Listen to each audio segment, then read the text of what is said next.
Good morning, good afternoon, good evening, wherever you are, whatever you're doing, and welcome to another episode of Post-Conference Presser for Anfield Index.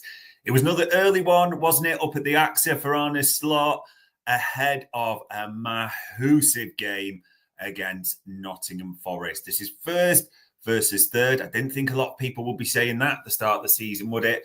Liverpool 6 points clear. Technically, some will argue this is their game in hand, wouldn't it? Because they'll be level on games with a lot of them, you want to call them that.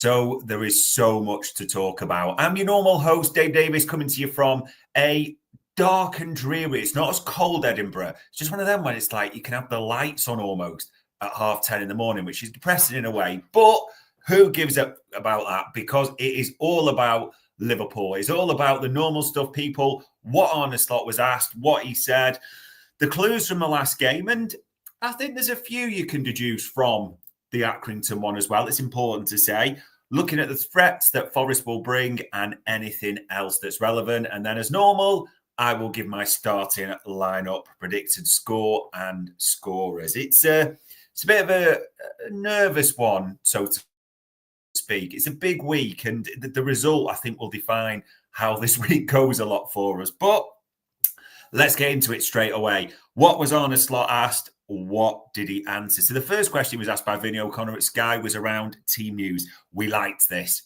by the way. He said, when he was asked about Gomez specifically, yeah, he's quite far away. He's definitely not training with the team yet.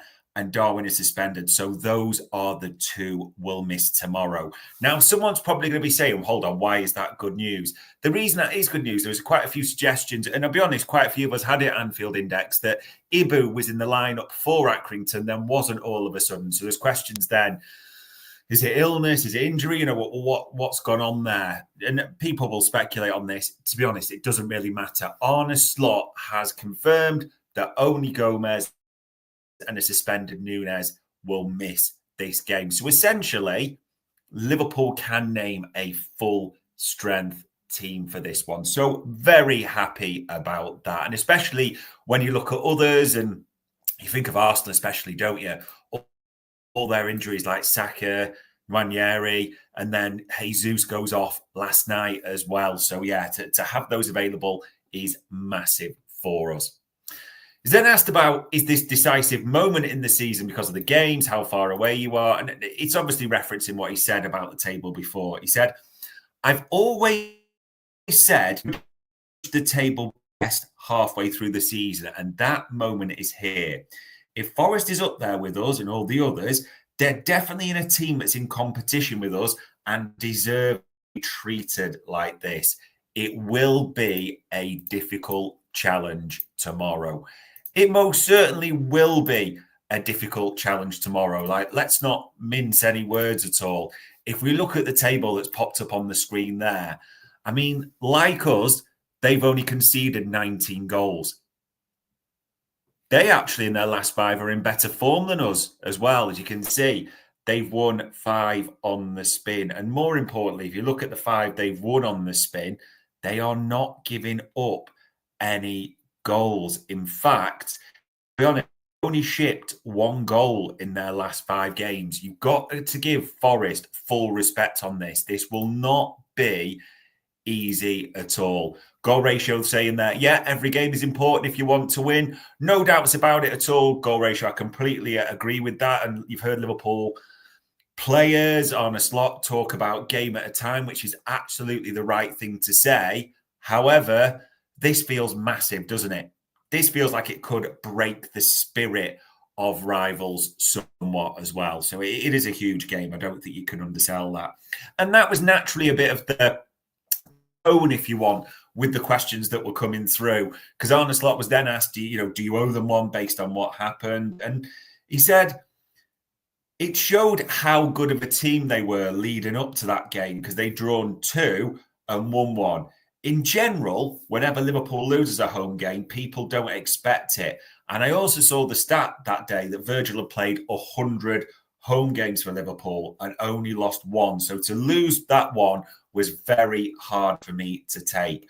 Now looking back and seeing where they are, it's not been such a shock result as it's been then. They had a good game plan. They changed the wingers they normally played and they brought them on in the end, and that made the difference. Though I expect their wingers who've done so well to be in the starting 11 tomorrow. I don't think there's any doubt of how much Arne Slot has thought about this Nottingham Forest game since that defeat. Even now, you feel it, the one that still lives in his memory. There's still the one that just wakes him up in a cold sweat where Mrs. Slot wonders, like, what's wrong? What's going on? You can tell there's a probably a large obsession with this one. And he talked a little bit more about their tactics, which were interesting as well. One good question that I like that to pull from there was about the injuries, how you've managed that well and kept squad availability.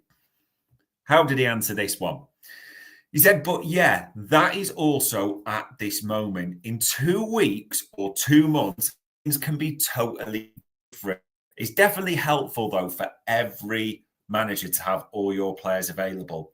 That's what we almost have, and that's a positive thing at the moment as we play so many games, just because we have things like a League Cup and an FA Cup to be played in as well. You can't compare all situations together. Some squads have teams that are bigger than us, some teams don't, but the teams we're in competition with,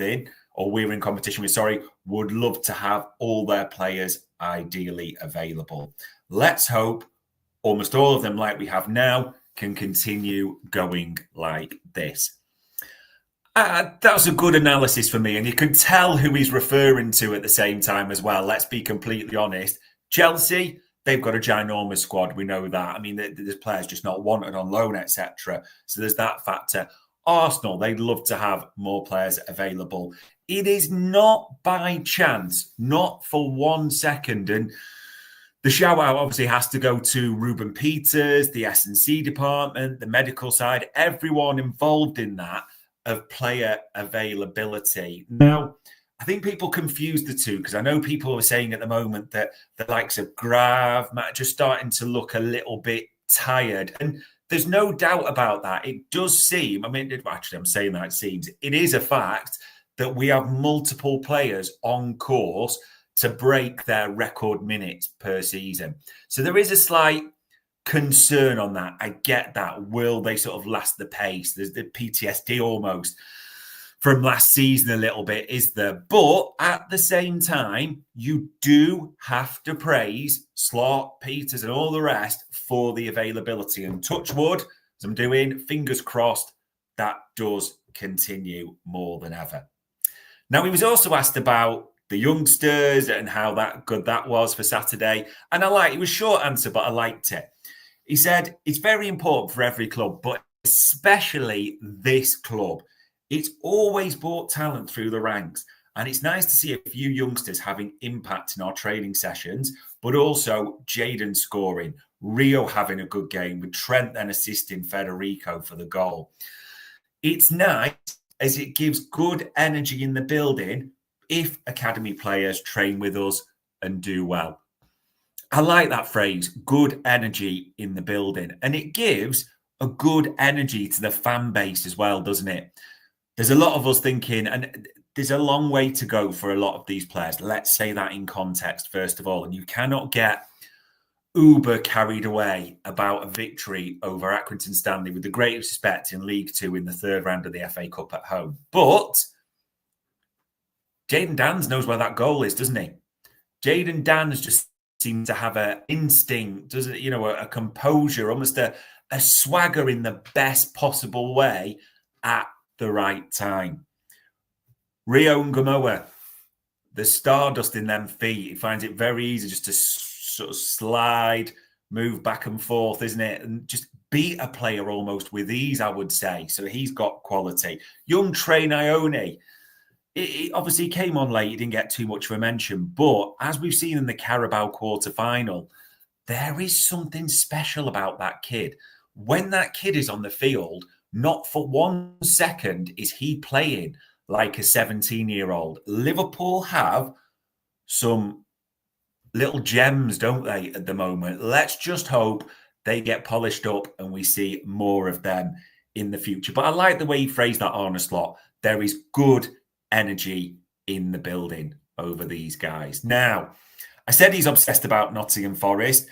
He got asked about the low block. And rather than me tell you what he said, let's have a listen. Earlier on in the season, that the formation that you most like to play against was a low block, low defensive block, because you will have more possession. Nottingham Forest this season have got that system almost off to a fine art, as they showed at Anfield and in games since then. And why do you think they've been able to implement that in such a successful fashion? I know they have picked up the pace in the wide areas with the fullbacks as well as the wingers, and very clever in midfield. It is going to be a difficult threat for you. Yeah, definitely is. I think what every manager tries to do is find the game plan or the playing style that suits the players best, and I think that is what the manager of Nottingham, Nuno, did very well. So the playing style they have suits them really good. So they have a hard-working team. So without the ball, they work really hard. Chris Wood is a great example of that. But he's also a player that can hold the ball. And they have, like you said, very fast wingers and players on the midfield that can bring these wingers in promising positions. Mostly in counter-attacks, but they are not only counter-attacks. That's definitely not true. They've scored and been a threat by counter-attacks a lot, but they can also bring the ball if the ball is on the floor. So they hardly take the risk of build-up from the goalkeeper, but if they bring the ball to the floor, then you can see the quality they also have when they want to play. So, I think Nuno did a great job in implementing a style of play that suits the players very well. I like the detail in that answer as well. He kind of shows a lot of how much he watches the other team and how much of a tactical genius, really, Arne Slot is. I think he summarises Forest very well. They don't take many risks, do they? There's a reason why they've only shipped 19 goals this season. They do employ a low block. I think he phrased this well at the same time. They do score a lot of their goals on the counter-attack. That's just a fact. They do largely tend to play counter-attack football. That's not the only type of football they play, but they very much, if you think of that back line with Milinkovic, who's been brilliant for them, he does a lot of the dirty work. Murillo, because he's not as big in the air, but probably better on the ball. You've got a few cloggers in midfield at times, like Yates, etc., but there's real quality punctuated with it, isn't it? Especially as you mentioned there, people in the midfield who can get that ball to the wingers, like Morgan, Gibbs-White, Chris Wood. The wingers can play off them, like Alanga, Hudson-Odoi. I like the way he sort of, not dissected, maybe that's too strong, but gave you a real insight into how he's thought about Nottingham Forest. You're more than confident as ever that Arne Slot has a solid game plan for them. And the final few things to say was asked about Diogo Jota and Wataru Endo. So he's asked about, does Jota have a special injury program? Now he's back to keep him fit, etc., etc. He said, I think for all of them, they have 80% the same, and then 20%, the last 20% is individual work in the gym. So it's not only for him, we have a special program. We try to have a special program for all squad players. He's like others, someone I like to have in my squad and available. When it comes to building up his match fitness, you also saw it went from 30 minutes to a bit more, then a bit more, and now he's ready to play 90. And that's a good thing, as we have so many games to play, and hopefully he stays like this. It's been interesting with Diogo Jota because we've been desperate for him to come back. And even when he has returned, there's been not frustration, but there's been that sense of he's not playing much. And it seems quite clear Arne Slot wants to get his players fully up to speed before he will introduce them into the 90. And we've seen that slowly with Jota, haven't we, from the subs appearance. And interestingly enough, he plays the full game, doesn't he, against Accrington, which, for my eyes, and I'm going a bit early on this, I think it shows you would be surprised if he starts against Nottingham Forest. Just my hunch, but we'll talk about the lineup very shortly. And this one to finish on, I really like as well. Endo. He said, or he was asked about Endo's attitude and how good it is. And he said, yeah, that is clear. I asked Harvey to come into the room before we played the game against Accrington, as Harvey wants to get his chance to play that number 10 position. And because of the players, we didn't have the available ones, so we had to play from the right. For Wata, it's the same, but I didn't invite him in because wherever you play, I know he'll say to me, I'll do my best. Wherever you play me. So it's 5 minutes before the end, he comes in and he gives everything. That might be normal for fans to hear, but it's not as normal in football. And I've seen players that come in before the end showing different things. So he's an important part of our team. And if you're thinking any reference back to that Spurs semi-final, as I didn't want to bring Ibu in after United, and after 20 minutes in that game, we had to make a substitution. He did really well, Wata, and maybe it was telling that after we took him off, we conceded. I like a little bit of Endo praise, I really do, because he hasn't got hardly any minutes. However, it's important to say this. Every time Endo has come in, he's done well. Whether it's for 5 minutes, whether it's for, from the start, in Carabao Cup quarter-finals, did well in the semi-final, I thought. Probably he's right. It was telling that he came off and Ibu's not fully fit. That plays a part in the Bergvall winner, doesn't it? This game on Saturday, he was man of the match at the same time. So I just think, Endo, it seems pretty clear. There's not a chance he's going anywhere now in January. A month or a bit ago, people would have looked and gone, is his future get another midfielder in? But, I mean, it's not at midfield. I know someone's going to say that. I understand that completely. But with Joe Gomez injured, he could play an important part at the same time. So, yeah, a lot to like with Endo, and it's nice to see him getting a few flowers there. But that was the main gist of the press conference for you people. And if we look back like we always do, I don't know, what do you mean lessons from Accrington? We always look back at the previous game. There's always certain things you can take. And for me, it's a tale of three forwards. It's a tale of Chiesa, Nunes, and Diogo Jota. So that's the first thing I would call out.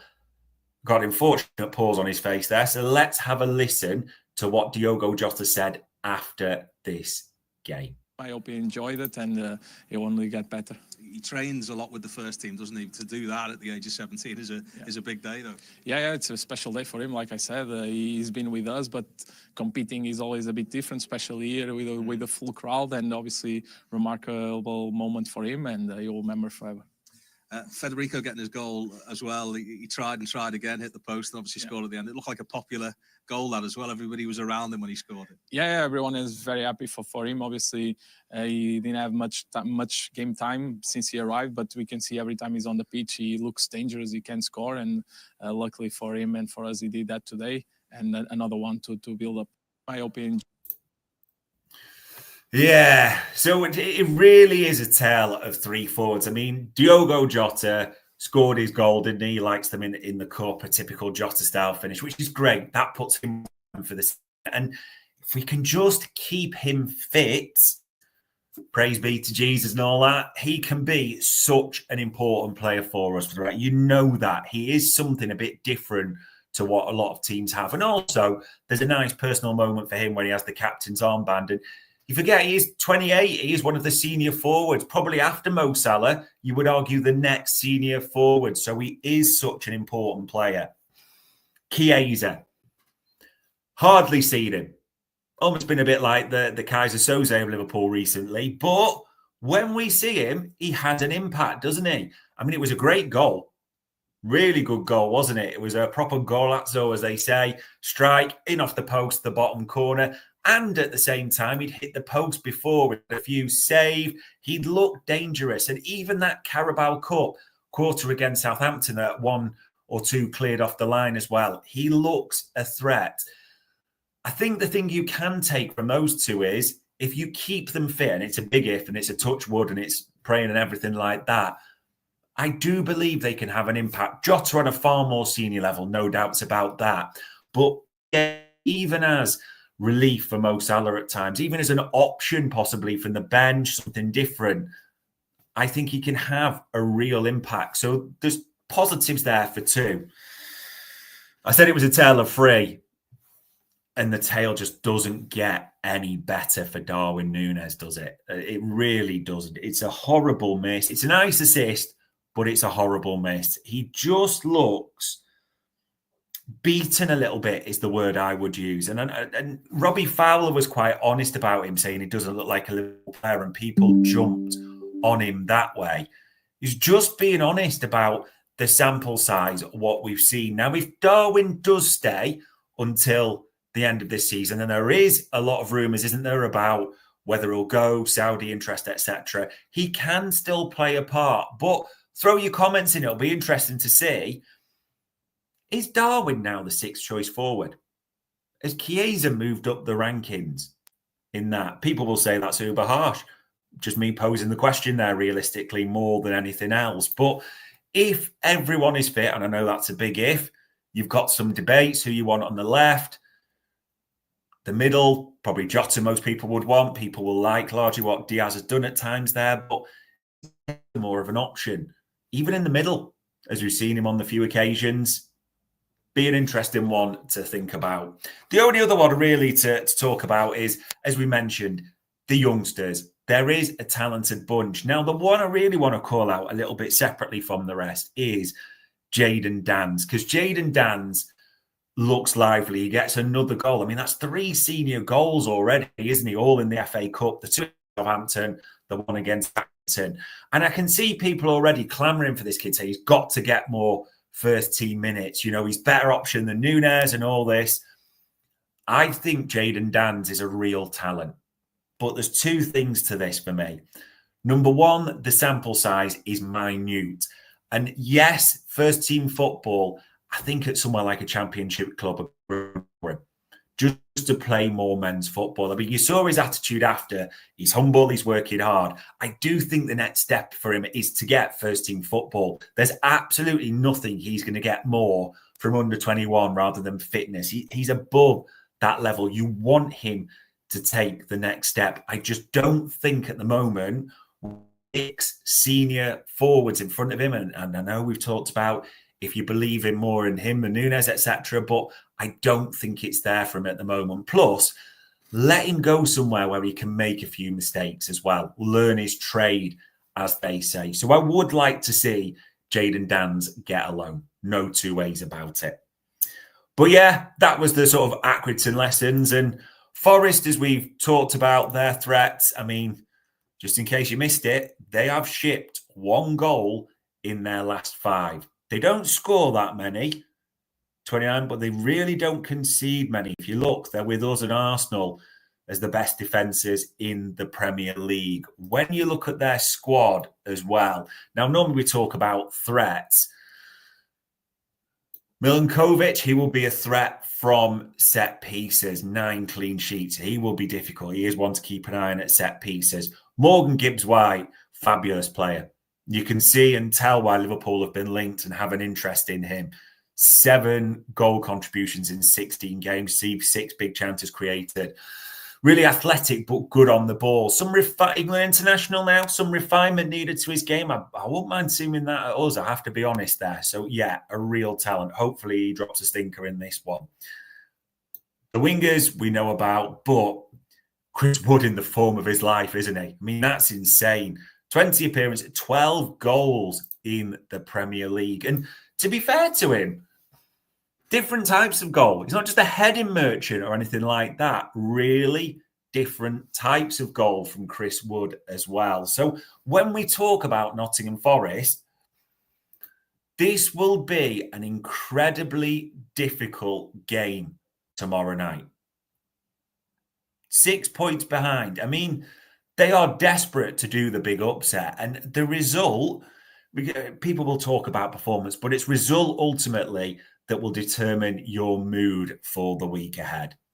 Which brings us then to the final bit, isn't it, ladies and gents, around what do I think the lineup, score and scorers will be. Now, a lot of players were rested. Great. They'll play. Alisson, VVD, Canate, nothing wrong with him. Robbo, I think it will be Trent.